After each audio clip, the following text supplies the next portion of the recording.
Hey guys, this is Wolfran. I'm going to show you a quick setting that's been changed in the new update to Call of Duty, which applies both to the multiplayer game and to Warzone. And I think the best way of setting up the Deadzone setting for your controller is to go look at creating a local match for yourself. So I'm just taking it through, just taking off some of the things that slow you down getting into the game. You don't want any bots in it at all.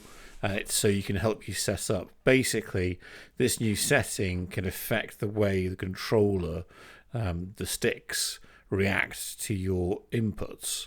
And so it can create a dead zone around the sticks, which will require you to move them. So this video will show you how to set it up and how I set it up for my controller.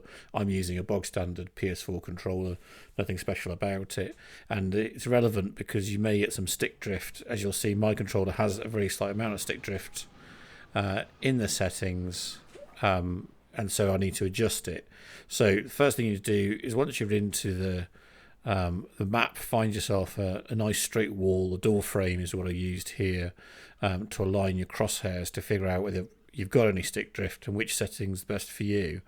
In fact, I set it up here. I decided to go change it to a different one, which is a bit clearer as to the setting.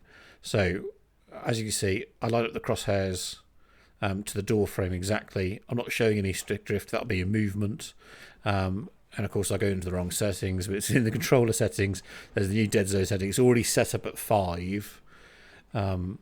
Now you can take it down to nothing, or you can take it up to 0.4. So I put it on to 0.4 to see what it feels like. It actually didn't feel too bad. You basically can wiggle the stick around a fair bit before it reacts, but it's not super sharp or super crisp. So what I did was line it up again at 0.4. There should definitely be no stick drift at all. And I went back and changed my setting completely to 0, as you'll see. And on 0, I don't really show a stick drift at all when it's immediately set up. But once I've used it for a little bit, you'll see there, you see it just moved to the left slightly. That's my stick drift on my controller after I've used it. Now a very light tap at 0 stops it, but it's definitely there.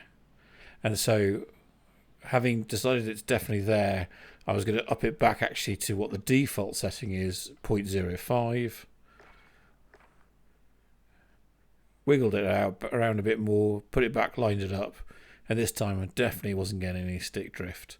Now you might get different levels of drift according to how old your controller is, what the controller is, how it's set up. In fairness, if I pushed it a little bit hard, I could find that I did get a little bit of stick drift, but it wasn't so much that it was going to bother me. It moved like a millimetre. And so I had a quick go on the new setting. I quite like it. So this is something you definitely all need to look at to make sure you're getting the best out of the game. Thanks for watching, and let me know down in the comments what you think about this new setting.